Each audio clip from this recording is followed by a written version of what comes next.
რუიანი დაბრუნდა ეთერში სოზარ სუბარი ქართული ოცნება დევნილთა და განსახლების მინისტრი ჩვენი შემდეგი სტუმარი საღამოშიდობისა ბატონ სოზარ მადლობა გადაცემაში მონაწილეობისთვის ბატონ სოზარ პირველ რიგში მინდა კომენტარი გთხოვოთ რესპუბლიკელთა ირგვლივ განვითარებულ ამბებზე რაც დღეს მათი საბოლოო წასვლით დასრულდა როგორია თქვენი როგორც ერთი მინისტრის მოსაზრება თქვენ კოლეგებთან დაკავშირებით უკვე ყოფილ კოლეგებთან დაკავშირებით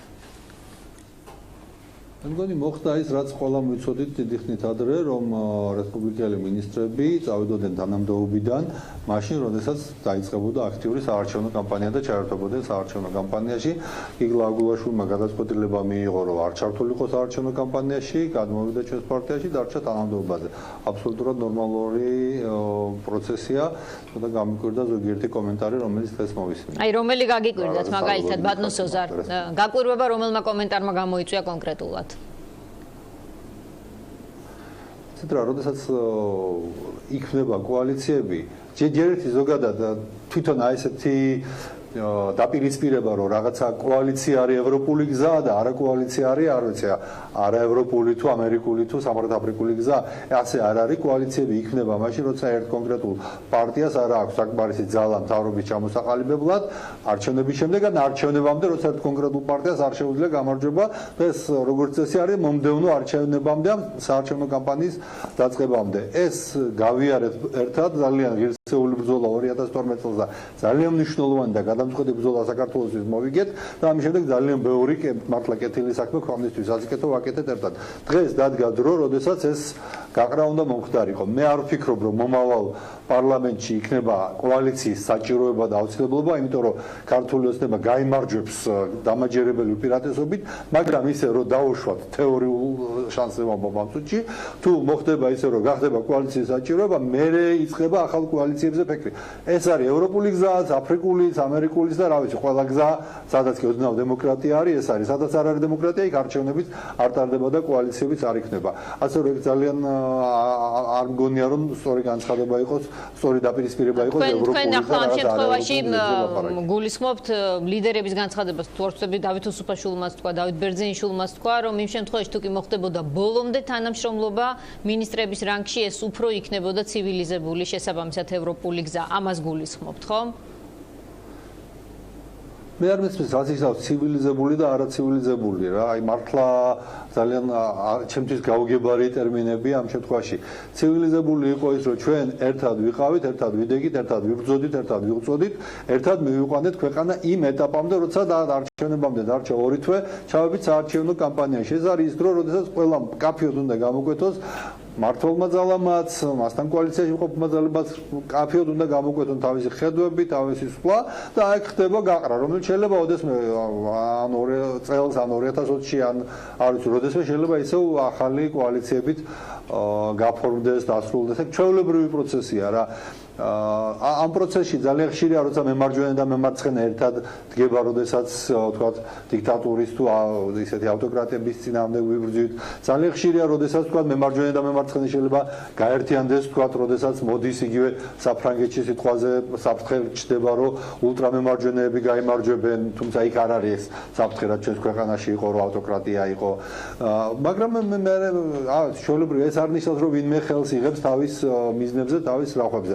ასე რომ მათთვისაც მე ვფიქრობ, ხა თვითონ გადაწყვეტენ მათთვის რა არის უკეთესი, მაგრამ რადგან არჩევნებზე მიდიან, მათთვისაც მე მგონი უფრო ხელფეხი გახსნილი ექნებათ იმისთვის, რომ უფრო კაფეოდ გამოკვეთონ თავისი მესიჯები, უფრო კაფეოდ გამოკვეთონ თუ რამეში ჩვენს კრიტიკას აპირებენ და უფრო მეტი დრო დაუთმოს საარჩევნო კამპანიას. თუმცა ამას მიიღებენ ჩემგან როგორც რჩევად, იმიტომ რომ ეს მათი გადაწყვეტია, როგორ ერჩივნათ და რანაირად. მე შემიძლია რომ მართლა ძალიან მნიშვნელოვანი იყო ეს ერთობლივი ბრძოლა 2012 წლის 1 ოქტომბრამდე და შემდეგ 2012 წლის 1 ოქტომბრიდან დღემდე თითქმის სრული 4 წელი, რომელიც ჩვენ გავიარეთ ქართული სახელმწიფოებრიობის გამტკიცების გზაზე, ქართული დემოკრატიის გამტკიცების გზაზე და საქართველოს ევროპული და ევროატლანტიკური ინტეგრაციის გამტკიცების. ბატონ სოზარ, აი თითქმის ყველა ლიდერი კოალიცია, რომელიც ამას შეძლებდა საქართველოში. რესპუბლიკური პარტიის თითქმის ყველა მოქმედი ლიდერი, ყოველ შემთხვევაში ისინი, ვინც აღმასრულებელ ხელისუფლებაში იყვნენ და ასევე პარლამენტის თავმჯდომარე, ისინი ადასტურებენ, რომ ოცნებისგან ქონდათ შეთავაზება, ისევე როგორც თქვათ აგულაშვილი აღმოჩნდა თქვენს გუნდში, დიდი იყო ალბათობა, რომ თქვენთან აღმოჩენილიყო უსუფაშვილი, ხიდაშელი და ასე შემდეგ. ასე თუ მოწონს ოცნებას რესპუბლიკური პარტია, რომ მის ლიდერებს საკუთარ სივრცეში ეკაჩება, რატომ დაშორდით მათ, რატომ გაიყო საერთოდ თქვენი გზები? მე არ ვიცი ამ სეთი მოლაპარაკებების შესახებ, თუ დღევანდელ განცხადებებს მოვისმენთ, თინა ხიდაშელს ასეთი პასუხი არ გაუწია, მან რაღაცა ორაზროვანი მინიშნება გააკეთა გიგლა აგულაშვილის გადაწყვეტილებაზე და რაც შეეხება პაატა ზაქარიაშვილს, მან ძალიან მკაფიოდ და არაორაზროვნად ცალსახად თქვა, რომ მასთან მსგავსი შეთავაზება არ ყოფილა, მსგავსი ლაპარაკი არ ყოფილა. დავით ბერძენიშვილმა თქვა ახლა ჩვენს ეთერში, რომ ასეთი შეთავაზება ჰქონდა თითქმის ყველას. მიუხედავად იმისა, რომ ერთი წუთით რა დავამთავრებ თუ შეიძლება, მიუხედავად იმისა, რომ 2012 წლის 1 ოქტომბრამდე ხმამაღლა ჰქონდა გაცხადებული ბატონ ბიძინა ივანიშვილს, რომ მისთვის პაატა ზაქარიაშვილი არის იდეალი, თქვათ, პოლიტიკოსის. ბატონო სოზარ, მე მაინტერესებს არის თუ არა თქვენთვის განსაკუთრებული შენაძენი გიგლა აგულაშვილი, მაგალითად ცალკე აღებული. აი რატომ დაიწყო და რატომ გადაწყვიტა ქართულმა ოცნებამ თავისი პარტნიორი პარტიიდან ლიდერების გადმოქაჩვა? აი მაინც ეს პროცესი მაინტერესებს. ახლა კარგით, სხვას რომ თავი დავანებო, თუმცა უზუფაშვილმაც თქვა ეს რამდენიმე ხნის წინ და ბერძენიშვილმაც ახლა დაადასტურა ჩვენს ეთერში, რომ ასეთ შეთავაზების ადგილი ჰქონდა. აგულაშვილი ფაქტია, რომ თქვენთან აღმოჩნდა, ეს იმას ნიშნავს, რომ მასთან იყო შეთავაზება. აი რა შენაძენია, რა ტიპის შენაძენია თქვენთვის აგულაშვილი? გიგლას უნდა გითხოთ, ადგილი ჰქონდა თუ არა გადმოქაჩვის მცდელობას, თუ ეს მისი ზოგადად ასეთი ტერმინები არ ამგონია სწორი იყოს, გადმოქაჩვა, გადაკაჩვა.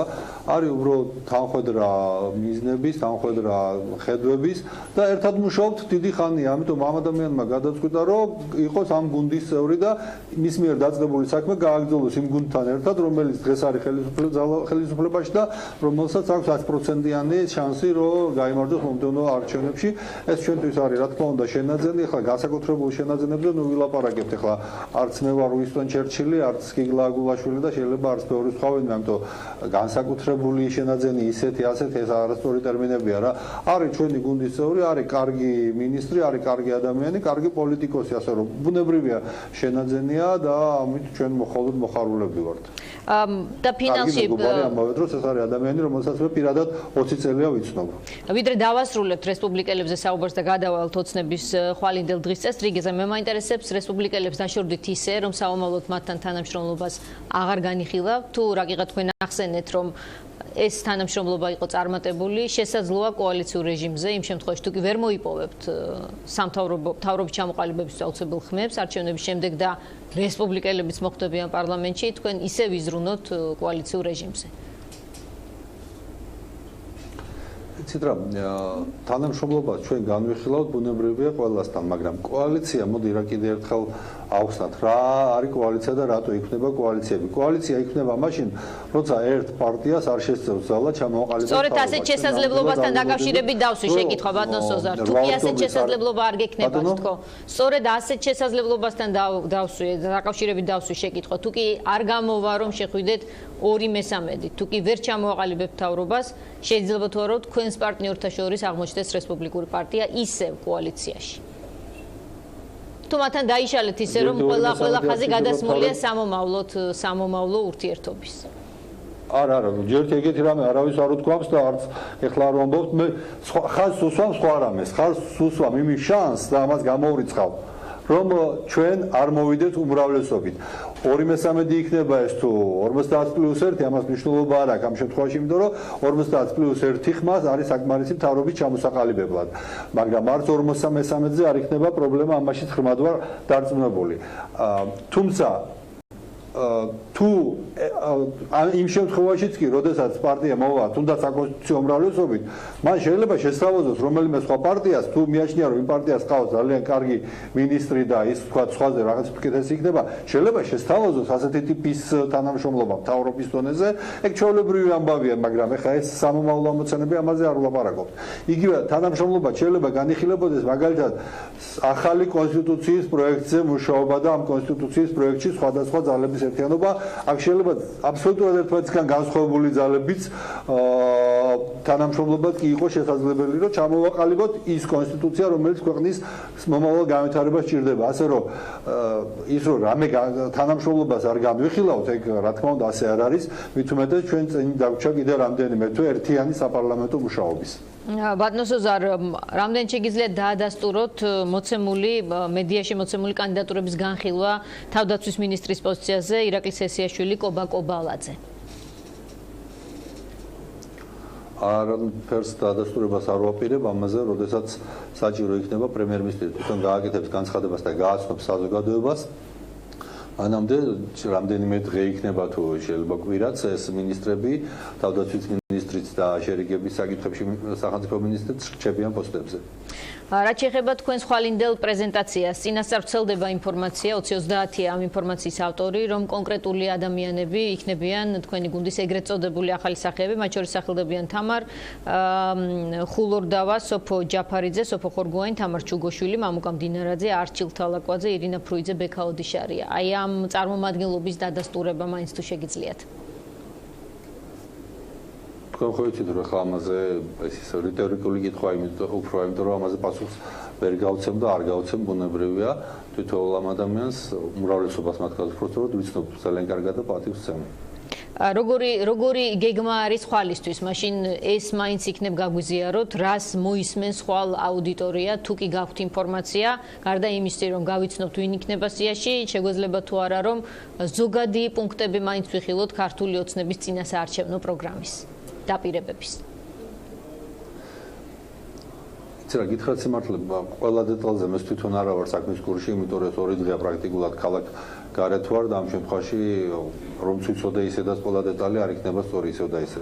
ამაზე ხვალ გაკეთდება განცხადება პრემიერ-მინისტრისგან და პარტიის ლიდერებისგან. და თქვენ თავად ბატონო სოზარ კენჭისყრას რა ფორმით აპირებთ გუნდის შიგნით? ეს იქნება სიითი შემადგენლობის ნაწილად ყოფნა თუ ეს იქნება მაჟორიტარობის პოზიცია? თუ არც ერთი?